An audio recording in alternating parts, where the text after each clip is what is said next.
everybody. Mike Griffith here. Welcome to today's On the Beat segment here on our Dog Nation Facebook page, also on the YouTube. Hope that you've had a great weekend. Another big win for the Georgia Bulldogs, now number 5 in the country, or maybe number 4 when the playoff rankings come out tonight, I think, because of Georgia's schedule strength. But all of that is window dressing. All of that is behind. To me, this is the biggest moment of the season, this Auburn game. This is the game from the start of the year when we looked at the schedule. I think we all said this would be the toughest regular season game on the Georgia schedule. Nothing has changed in that regard.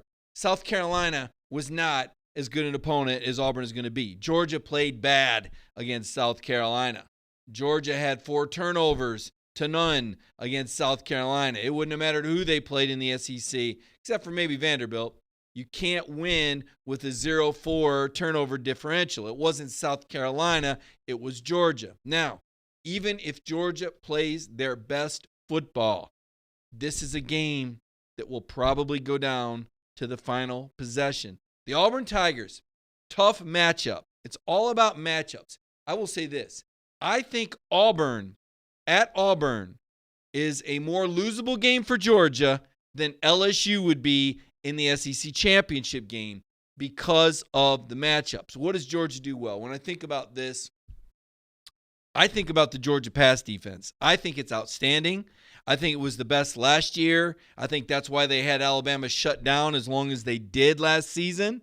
I think that's why they humbled Florida, is that pass defense. And that's why I think Georgia has a chance of beating LSU in the SEC championship game. Even though LSU is scoring all these points, they're not going to score them against Georgia. They didn't score them against Auburn. LSU scored 2 touchdowns. Wait, excuse me. Did they score 2 touchdowns? They scored 23 points against Auburn, right? I think they missed on a 2-point conversion, so I think they scored 3 touchdowns. But still, Auburn was able to contain that LSU offense. Auburn may be a better football team than Alabama. Right now, if you were going to pick that game at Jordan-Hare Stadium between Alabama and Auburn, I think you'd probably pick Auburn. I do. I think you'd pick Auburn. That's why Georgia is only a 3-point favorite. Because a lot of people look at this and they say, wait a minute. Georgia's in the top 5.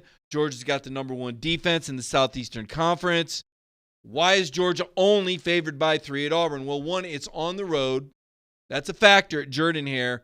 Bo Nix, the young quarterback, both of Auburn's losses were on the road at LSU and at Florida, and the noise had a lot to do with that. It made it very hard for freshman quarterback Bo Nix to communicate. So I think that was a factor. Auburn's at home this week, so take that out of the equation. Bo Nix has played better at home because he's able to communicate better with his line. So that makes Auburn more dangerous right there. 2, Auburn is coming off a bye week.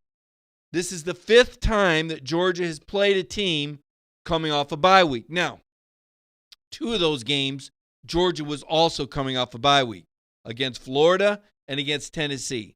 But South Carolina, Gamecocks were coming off a bye week. I think that factored into that game. Missouri was coming off a bye week. Had Kelly Bryant played, that would have been a much more dangerous game for Georgia. And now Auburn coming off of a bye week. This is putting Georgia at a tremendous disadvantage.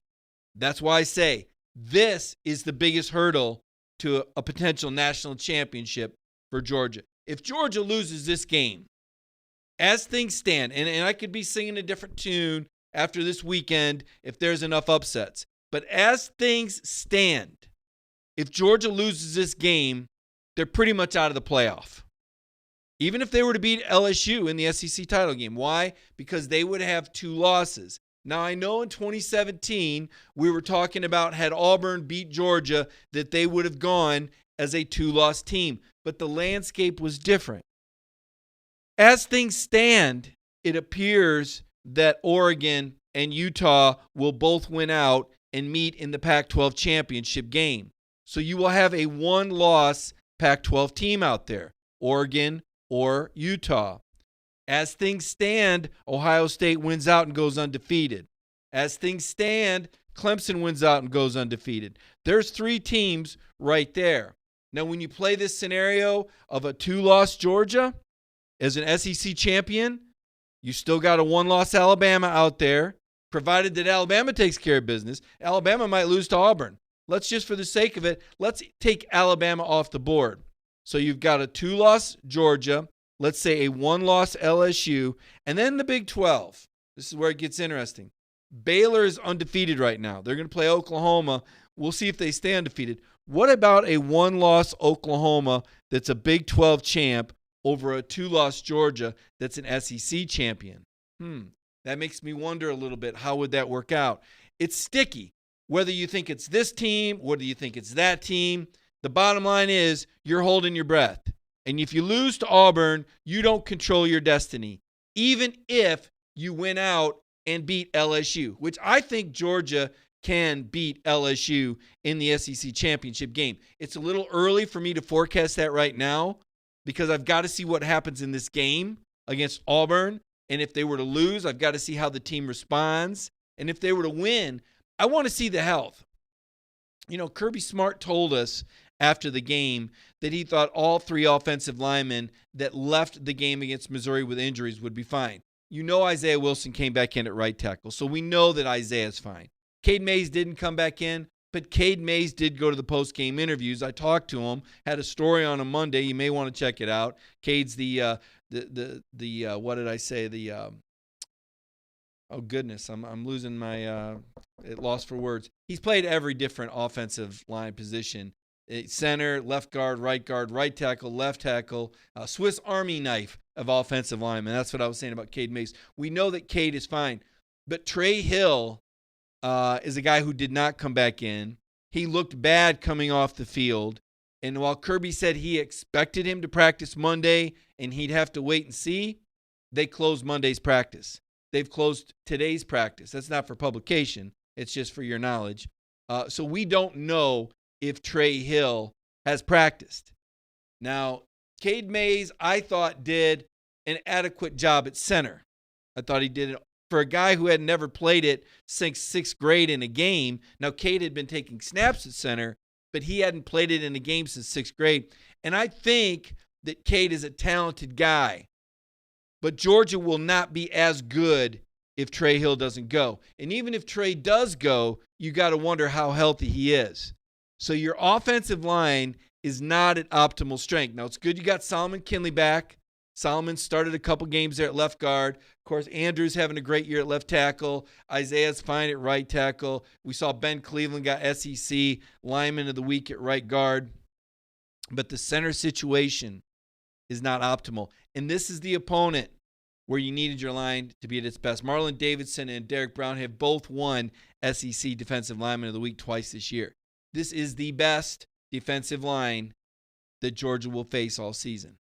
This is the best front seven, the toughest to run against that Georgia will see all season. So we talk about how Kirby likes to run the ball, how Kirby likes to be patient and play power football and flip the field. Auburn is the team that can neutralize that game. Auburn is the team that will make Jake Fromm throw the football. You got to have Lawrence Cager back healthy. Kirby said that Lawrence Cager could have come back in the game against Missouri. We'll see. But you got to have Cager healthy. You got to have George Pickens able to line up properly. Listen, I put that on the coaching staff. George is a freshman, but he needs to know how to line up by now. That's on the coaching staff. That's, don't get me wrong. Obviously, the player made the mistake, but you've got to be able to have your guys able to line up by the 9th game of the season. That's coaching. That's development. There's no excuse for that. George Pickens can't be lining up wrong. That cost Georgia another touchdown against Missouri. It would have been a 68-yard touchdown. George needs to be able to line up correctly. Okay, I go right to the position coach and I say, what are you teaching this guy? He needs to put more time in the film room. He needs to put more time on the field. This one's on you. George maybe should have gotten more reps earlier this year when Tyler Simmons was running around. Simmons, by the way, another drop last week. Matt Landers, another drop. I give Jake credit. He tries to go to the open guys. He tried to get Charlie Warner the ball in the end zone. Charlie was covered. Trying to force it to these players. At some point, you just can't do that. You don't have those extra throws. In a game like this, every play matters. Put it in the hands of your best players. The rec league mentality needs to go out the window. Trying to keep everybody happy. Trying to take care of your friends. You cannot do that. You have to throw the ball to your best players. I don't care if Cager and Pickens get all 25 targets. They're your best two receivers. Throw it to them. Demetrius Robertson gets open occasionally, does some nice things underneath, okay? Wolf has done some nice things to get open. I'm still not sure why he's not starting, okay? He's been your most effective tight end. It's time to put the ball in the hands of the players that are going to win and lose the game for you. I think Kirby knows that. I think Coley knows that. I think they realize what this Auburn game is all about. Their backs are to the wall here. I mean, this is no joke, man. Auburn is a good football team. Auburn beat Oregon.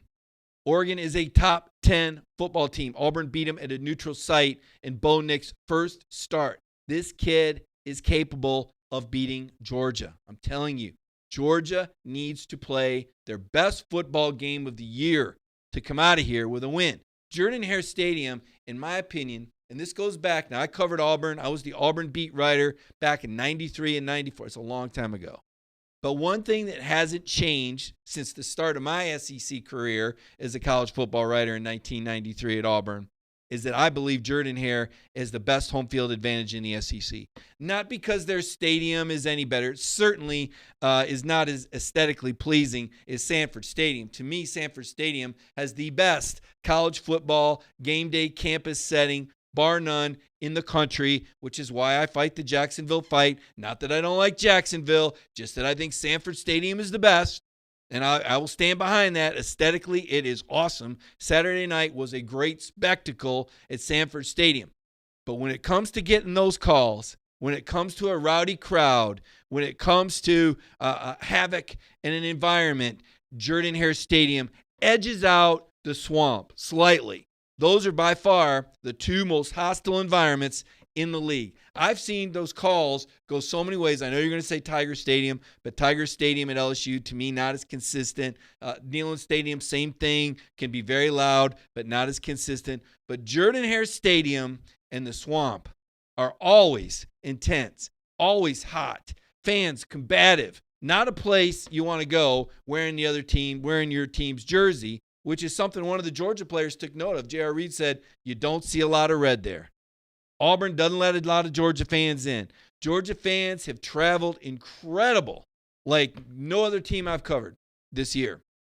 But I don't expect to see them at Auburn because I think Auburn's going to have all those tickets. I think this game matters to Auburn. I think this bye week, you're going into a hornet's nest. Can't stress it enough. Red alert. Red alert. I know everybody's looking forward, the playoffs and the rank. Look, don't look past Auburn Tigers. Gus Malzahn is a very good coach. I don't understand why they want to run him out of there. I don't get it. Gus was the coordinator for the last SEC team to run the table and win a national championship and go undefeated. That's right. That Auburn team that with Cam Newton is the last SEC team that went undefeated and won a national championship. That's how far back you got to go. This is what sticks with me. A lot of times we talk about perspective and, geez, why is Mike saying this? And I think that. It's where you've been. It's what you've seen. And our perspectives affect how we think, right? So, you Georgia fans have seen some things in this rivalry that I haven't seen that may give them a different perspective from before I covered the beat. But from what I've seen from Auburn in games I've covered with Gus Malzahn, the one that sticks with me is, I want to say 2009, when Gus was a coordinator and Auburn played Lane Kiffin in Tennessee. And all we heard about was Monty Kiffin. And Monty Kiffin, of course, was the defensive coordinator for the Super Bowl Tampa Bay Buccaneers under John Gruden. Well respected as one of the finest defensive coordinators in NFL history. So when he came to Tennessee with Lane, so much of what people thought was going to be Tennessee's advantage was Monty Kiffin and his ability to scheme and game plan. Let me tell you, Gus Malzahn took Monty Kiffin's defense apart, completely out-schemed and out-coached Monty Kiffin. It was with an Eric Berry defense, by the way. And I remember talking with Gus after the game. This is 10 years ago. And somehow or another, I got him off to the side. It was one of those visiting locker room things. The Auburn beat writers were around the head coach and the quarterback. And I found myself alone with Gus Malzahn. I said, how did you do that to Monty Kiffin. Nobody does that to Monty Kiffin. He said, let me see your pad. He took my notepad and pen and showed me exactly how he manipulated the Tampa 2 defense. And he knew he was going to do this, so he'd do that. And it was really quite simple. And A, B, and C, and 1 + 2 = 3. And I said, holy cow.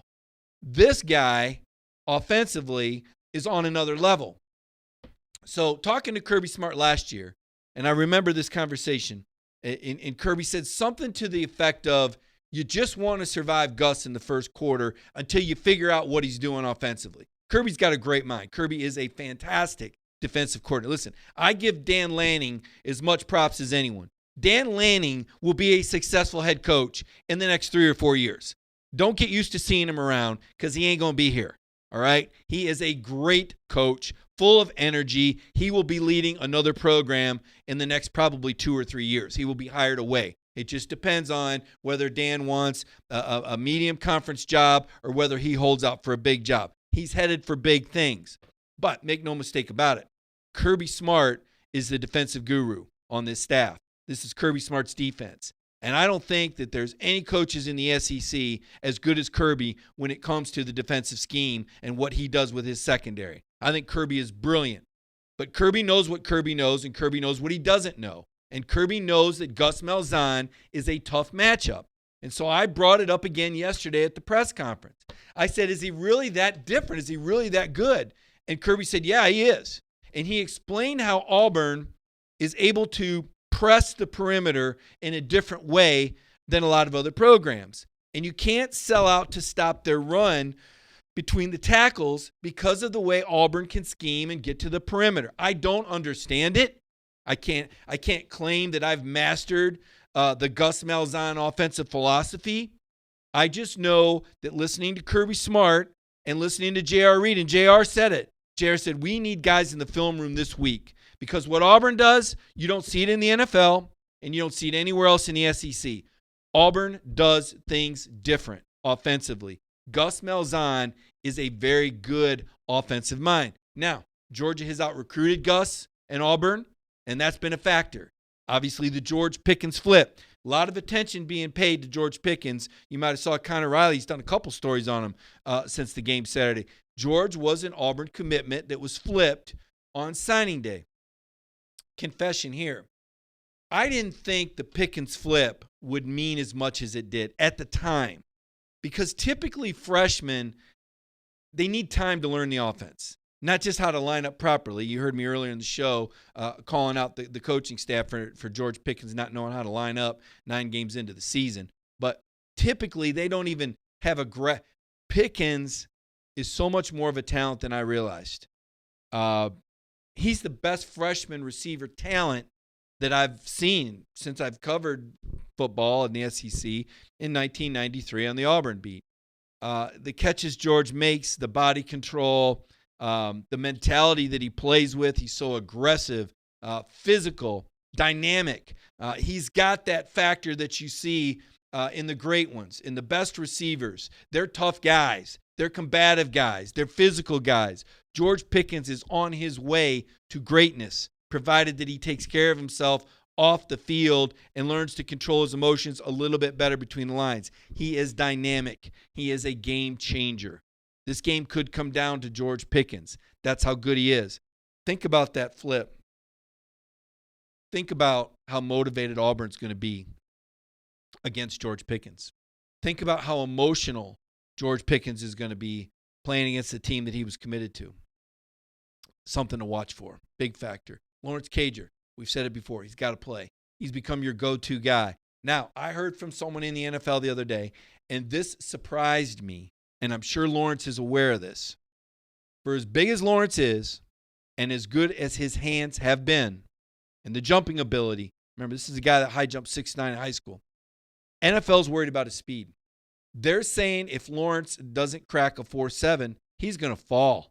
Lawrence Cager still has something to prove, folks. I'm surprised by that. I look at Lawrence and I say, my gosh, who wouldn't want a guy that's 6'5", 220 with these hands and this body control and this play? No. If he doesn't crack 4.7. And you remember, it hurt Riley Ridley. It hurt Riley's time hurt him in the combine. He fell as accomplished as Ridley was, he plummeted in the draft. Lawrence Cager still has something to prove. So Lawrence is playing for Georgia, but he's going to need to prove a little bit more this season if he wants to increase his draft stock. A guy that's having a great year that needs to have another great game. And listen, the yards don't show just how effective DeAndre Swift has been. I know fans look at this right now. We're in this video game era where everybody wants the 47, 46, 41-point games, LSU. Listen, I love watching power football. I've got so much admiration for what I've seen from DeAndre Swift this year. I'll be honest, I didn't know that DeAndre had 320 carry games in him, in a row, nonetheless. The physicality and the versatility and the durability that Swift has shown me, he's going to be one of the top 3 or 4 running backs taken in the NFL draft. He is having a tremendous year. He is having an All-American campaign. If Georgia wins the SEC, Swift should be an All-American. I know the numbers aren't as dynamic as other places because Georgia relies so heavily on that run game to protect Jake Fromm, to protect their quarterback. It's not that Jake can't go back and throw it 40 or 50 times. We saw that act against South Carolina. How'd that turn out, right? You run the ball, though, to neutralize pass pressure and to stay ahead in the chains and put your quarterback in a good down and distance situation. That last game, what was Jake? I think 8 of 18 on third downs, if I'm not mistaken. I don't have the numbers in front of me. We know he was very successful against Florida. I wanted to say maybe 12 of 18, something to that effect. That's because of the success that they're having on first and second down and staying ahead of the chains and putting Jake in manageable situations and keeping those defenses on their heels. And it all starts with DeAndre Swift. Now, when you've only got 5 linemen, even if you got 6 and teams are putting 8 in the box, it doesn't take a mathematician to figure out there's 1 or 2 guys that are going unblocked. Those are guys that Swift has to beat. Those are tackles that Swift has to break, and he has done that. He's done a tremendous job. 47-yard run. That was his longest run of the year. Really set the tempo, I thought, in the second half against Missouri. Can't say enough about the job that DeAndre Swift is doing. So I've got a lot of positive feelings about this Georgia football team. I do think that this is the week the running streak gets snapped. I do think that Auburn will become the first team to rush for a touchdown against Georgia this season. Missouri was close, but Monty Rice made a great play down there at the goal line on a 2nd and 1. Monty came swooping in from the outside, had a 3-yard tackle for loss. I think Auburn gets in the end zone on the ground. They are tied for 18th in the nation with 23 rushing touchdowns. As I said, they do things differently. They rush for 219 yards per game. That's 20th in the nation. They rank ahead of Georgia in rushing yardage. Now, consider the Auburn schedule. Auburn is the only team in the country that has played 3 of the top 11 teams in the current playoff standings in Oregon, LSU, and Florida. Georgia played a pretty good schedule, too, with 2 top 15s, Notre Dame and Florida, but Auburn has played an even better schedule. As we go down the list of SEC rankings, I do this because I want to make the point that the Auburn personality is very similar to Georgia, okay? Rushing attack, Auburn is 2nd in the league, Georgia is 4th. Passing, Georgia is 7th, Auburn is 9th. Total offense, Georgia 3, Auburn 5. Keep in mind that schedule difference. Scoring, Georgia 4, Auburn 6. Rushing defense, Georgia number 1, Auburn number 3. Here's a little bit bigger difference right here. Remember at the start of the show, I told you about that Georgia pass game. Georgia pass defense number 3, Auburn number 9. I think this is an area where Georgia's better. I think Jake Fromm is going to make the difference in this game. His ability to throw the ball effectively. That's why I pointed out it's very important who they target in this game. Total defense, Georgia 1, Auburn 4. And scoring defense, Georgia 1, Auburn 3. So these personalities are similar. They go about it differently. Georgia is big with that offensive line and DeAndre Swift running behind him. Gus schemes it up with the perimeter, his ability to stretch the field horizontally, a lot of speed, the ability to press the perimeter. So they do that a little differently, but they're also very effective running the ball. And then defensively, I think the Auburn front 7 is actually better than Georgia's front 7 when it comes to the run game. I think Auburn's front 7 is better against the run than Georgia's front 7. The difference to me is I think Georgia has a better secondary. I think Georgia's better in pass coverage, and I say it comes down to Jake Fromm and Georgia's ability to throw the football. They will have to throw the football to win this game against Auburn. They're not going to be able to do it the way they've been doing it. And everybody's been saying it. Kirby's been consistent. He's been playing to his strengths, and he's been playing to the matchups. When you're playing Missouri with the backup quarterback, let's face it, you don't really have to score a lot of points. You know that Missouri's not going to do much. And so you're going to play a little bit more of a conservative offense. I think in a game like this, though, Kirby Smart knows what he's up against. He knows better than anyone what he's up against. And I think he knows that Auburn will get theirs.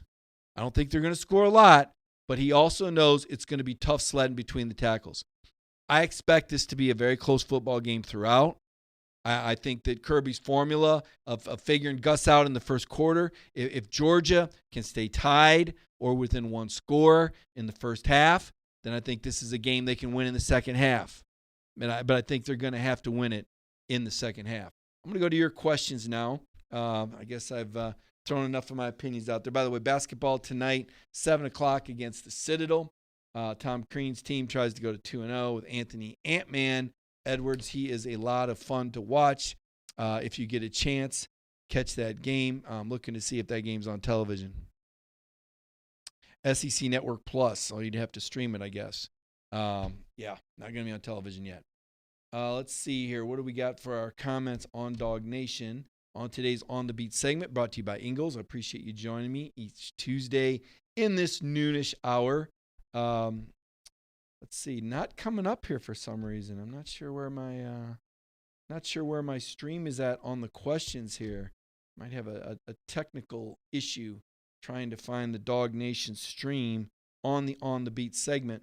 You think about some of the questions you would have about this game and who needs to step up. And we talked earlier about Jake Fromm. Jake's gone 3 straight games without a turnover, and that's not an easy feat. Everybody knows what happened against South Carolina. That was a disappointing loss, but I really feel like Jake has righted the ship. I feel like he's consistent and confident. I feel like he's comfortable now. I feel like Coley has kind of found his comfort zone with Jake as far as what throws he likes to make. We got to see James Cook get a little involved in the offense, caught that 2-point pass. Cook is a guy who has a chance to be an X factor in a game like this. At some point, those talents will kick in. Right now, it looks to me like every time James Cook is on the field, the defense is just ready to pounce on him. And, Georgia could help him out by putting him in the game at times when he doesn't get the ball. It's almost like, Cook's in there, they're going to go to him. I don't know why he doesn't just get like some regular snaps from time to time. I think he's a winner. I think he's a guy you win with. I've said it for the last few weeks. There's guys you win with and guys you lose with. We don't need to beat a dead horse. We know who the players are that have struggled, and we know who the players are that have come up big. Kirby Smart knows that too. So does Jake Fromm. Brian Wilkerson said Rodrigo kicks 4 field goals. Listen, against Auburn, there's no shame in that. Auburn's a good team, man. And what a weapon Blankenship is. I saw he was Special Teams Player of the Week for the 4th or 5th time. They ought to just name the award after him. He's so consistent. 4 out of 5 on his field goals. Matched his career high against Missouri. He still had that miss. Bothered me a little bit.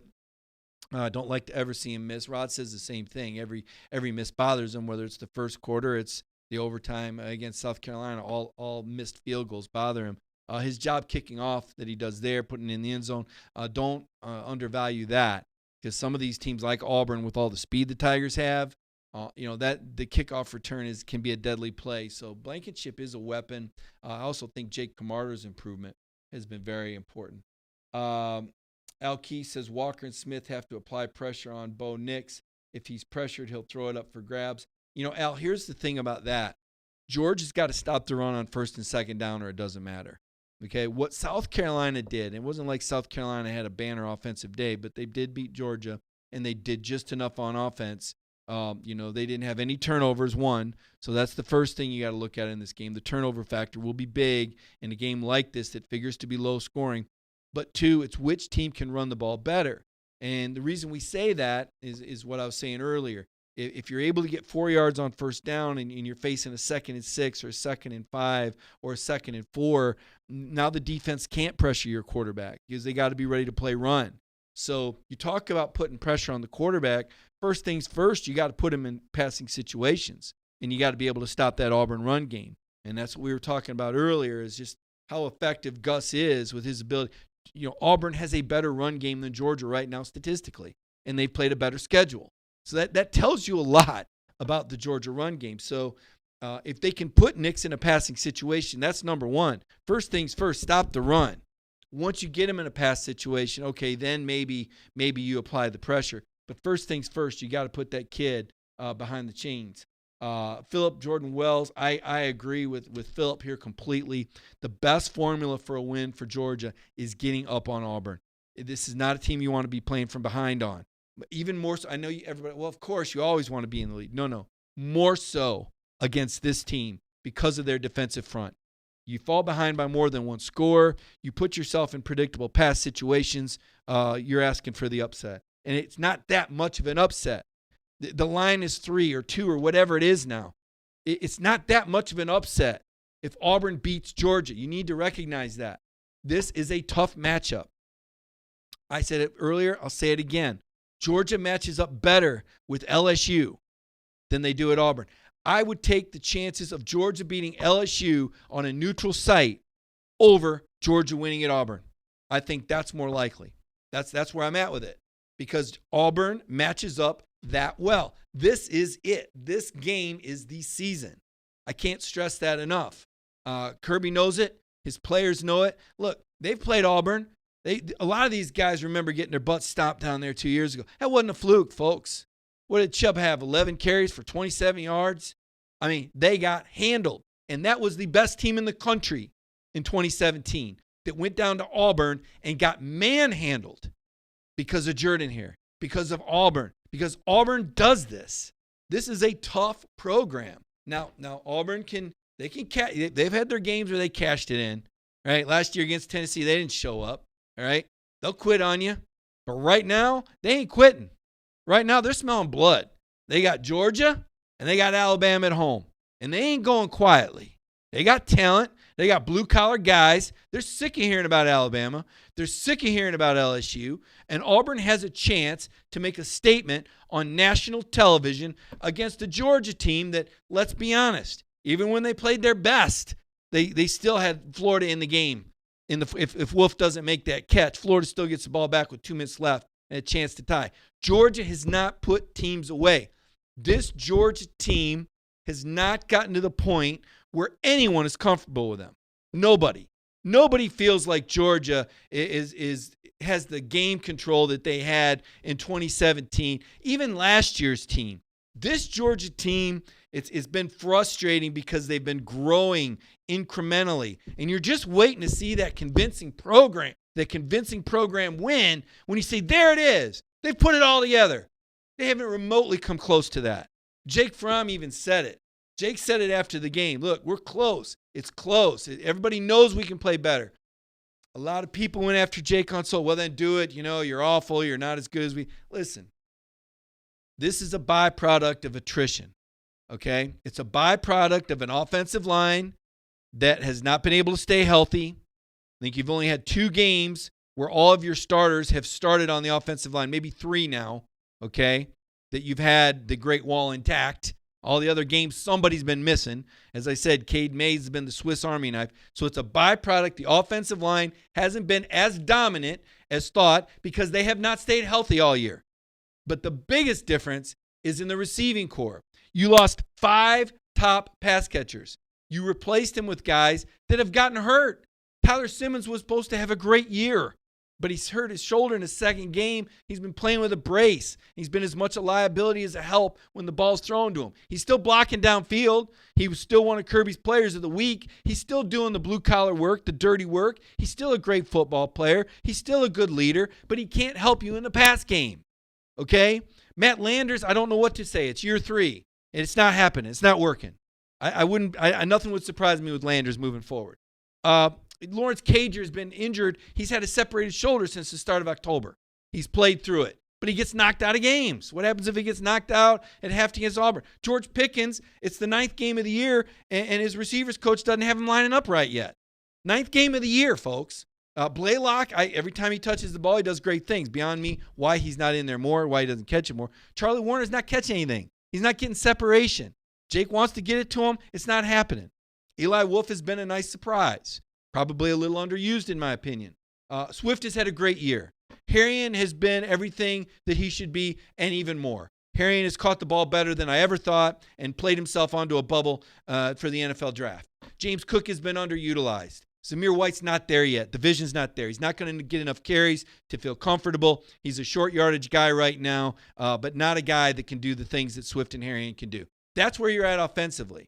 It's understandable. It doesn't make it any better, though. It doesn't make you feel any better to know the explanation. Oh, those are excuses. No, they're not. It's how football works. When a quarterback loses his top 5 receivers and plugs in 5 other ones, and half of them are hurt all the time, it's not going to look as good. I don't care who the quarterback is. I've seen it again and again and again. Steve Young with the Tampa Bay Buccaneers. Look up his numbers. Different than when he was with the 49ers. You've got to have the chemistry. You've got to have the targets. You have to have guys that can line up properly. Okay? Pickens, for all the talent, didn't line up right. That can cost you a game. George can win you a game with a catch, or he can cost you a game by not lining up properly or by committing a personal foul. You need that freshman to turn the corner this week. Everybody's got to be on board. This is a red alert game. Philip Wells, thank you for that tangent. You were right about that. Matt Goodwin says I have too much negativity now, Matt. Well, thank you, Matt. Please do me a favor and go on my Twitter timeline and let people know that I'm negative, because every time I turn around, all I hear is what a homer I am for Georgia, because I think they have the best offensive line in the country and because I think Jake Fromm can lead him to an SEC title. So I appreciate the feedback. I know you don't like the message, but it's reality, dude. This is a serious football game at Auburn this week. Okay, this isn't a cakewalk. You can look on Twitter and find all the ignorance that you want. But at the end of the day, Kirby Smart is telling you that Gus Malzahn does things different, and he is a difficult matchup. We've been saying it all year. At the start of the year, when we looked at the schedule, what's the most likely loss? Boom, we pinpointed it. It was right there at Auburn. We said there were some trap games. ESPN said Tennessee. I was suggesting Missouri before Kelly Bryant went out. I thought Georgia would still be undefeated. No. The toughest game of the year is right here. This is going to be tougher than LSU would be in the SEC title game. Mark my words on that, because Georgia's got a secondary. Georgia can cover. LSU hadn't played anybody that can cover like these Georgia Bulldogs. Let me tell you, Tyson Campbell's back now. Huge that number 3 is back. Big for this game, too, because Auburn's got Schwartz, right? The self-professed fastest man in college football. Well, Tyson Campbell was a teammate of Schwartz at American Heritage High School in Plantation, Florida. In fact, they were on the same track team. The year Tyson won the state title in the 100, Schwartz was injured and didn't run. The next year Schwartz did run, he beat Tyson. Yet and still close enough in speed that having number 3 there, along with number 27, whose personal best in the 100 is the same as Tyson Campbell's, 10.38, 10.39, not sure which one of those numbers. One of those numbers, they got the same personal best. And then you got Tyreek the Freak Stevenson, who all of a sudden, we talk about freshmen that need to mature. We've been picking on Pickens. Tyreek Stevenson is a guy that's needed to be in the film room more. His teammates have said that, okay? The talent is there, but he's a sub-11-second 100-meter guy. Getting number 7 back on defense, getting him on the field is big. You plug in number 3 and number 7 onto that Georgia secondary, without a doubt, they're the best secondary in the SEC, maybe the country. That's why I say LSU is a very winnable game for Georgia, because Georgia can run the ball and Georgia can cover the pass. But Auburn is a lot like Georgia. The noise is going to make a difference at Jordan-Hare. I don't think there's going to be a lot of red jerseys. J.R. Reed said he didn't see a lot of red there the last time, and that 27 team was hell on wheels, man. That was the best team in college football. So this matchup is real. And again, I know there's some people that don't like the message. Kathy Green, it's not a matchup of Campbell on Schwartz necessarily. That's a good question. But what they do with Schwartz is they're going to move him around and try and get him isolated in space. So you're not going to necessarily have Tyson out there shadowing him, but Tyson's just one more fast guy. Stokes is fast too. Stokes is, right, like I said, they're personal best in the 100, and I don't have access to the GPS numbers right now, but Stokes and Campbell are two of the four fastest men on the Georgia football team. I can promise you that, if not the two fastest.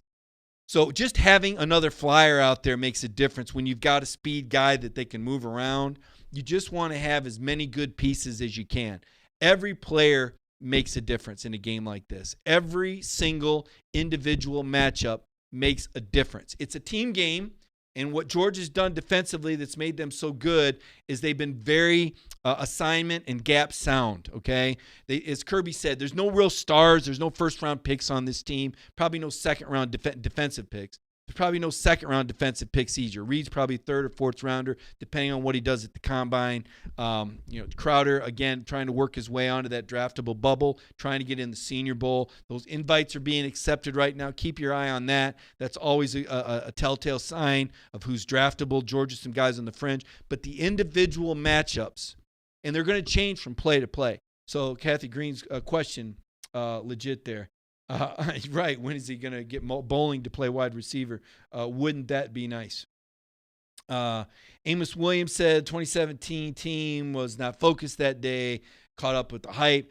Amos, I agree that teams cannot be at their best from week to week. I also agree that teams get ripe for the taking when they've won a lot of games. But you got to remember there was another team on the other side of the ball.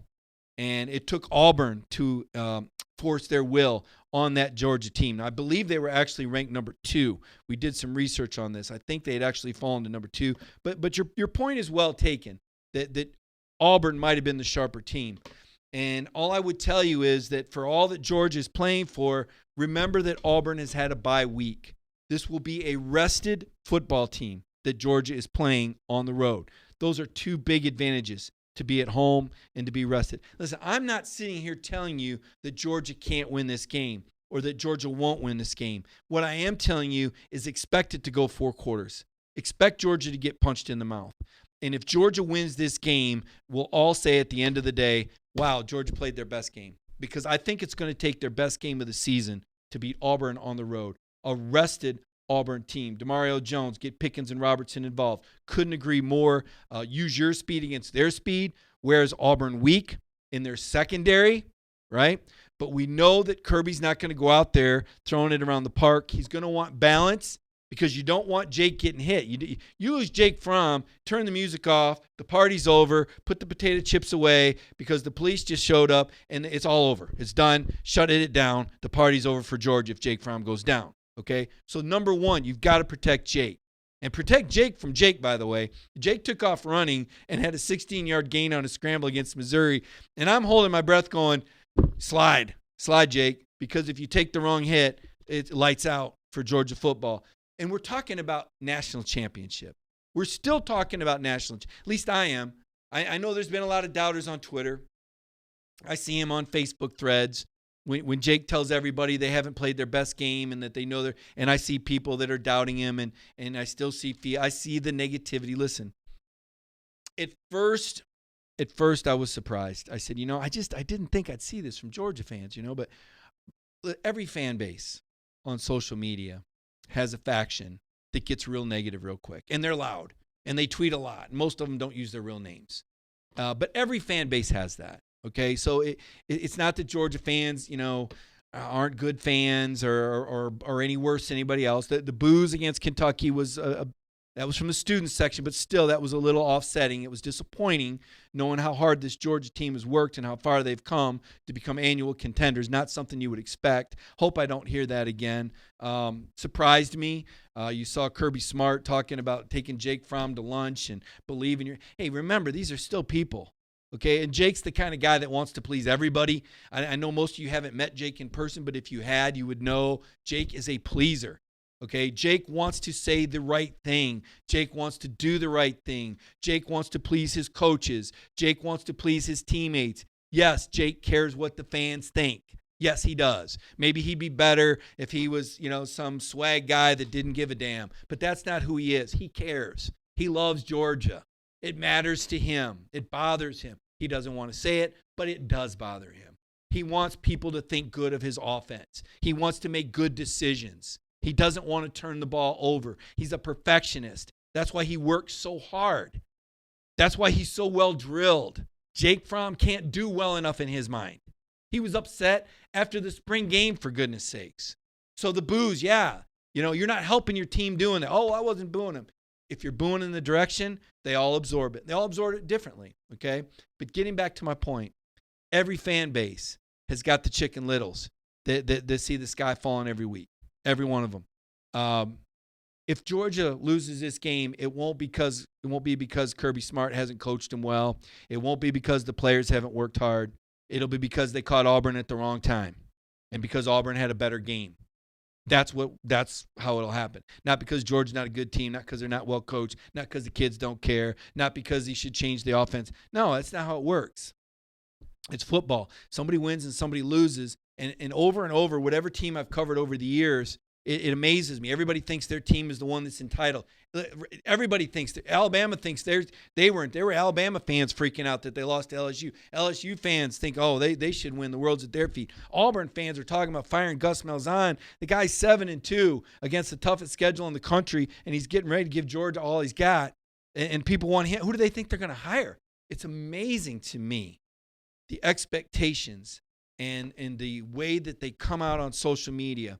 And all I would tell you is, exercise the 24-hour rule before you write something really mean or really ugly.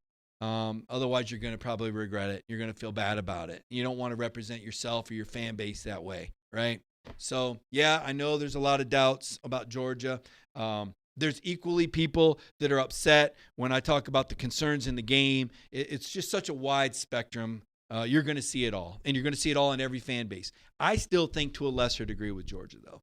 I still think Georgia has one of the most elite fan bases in terms of the knowledge and the support that I see. But that little part that gets negative, they can get just as ugly as anybody else. I've certainly seen that. And you, like I said, you can go to my Twitter timeline at Mike Griffith 32, and you will see there are plenty of people that like to unload on me when their opinions are different. And if you want to express a different opinion, that's great. But I don't think you need to make things personal.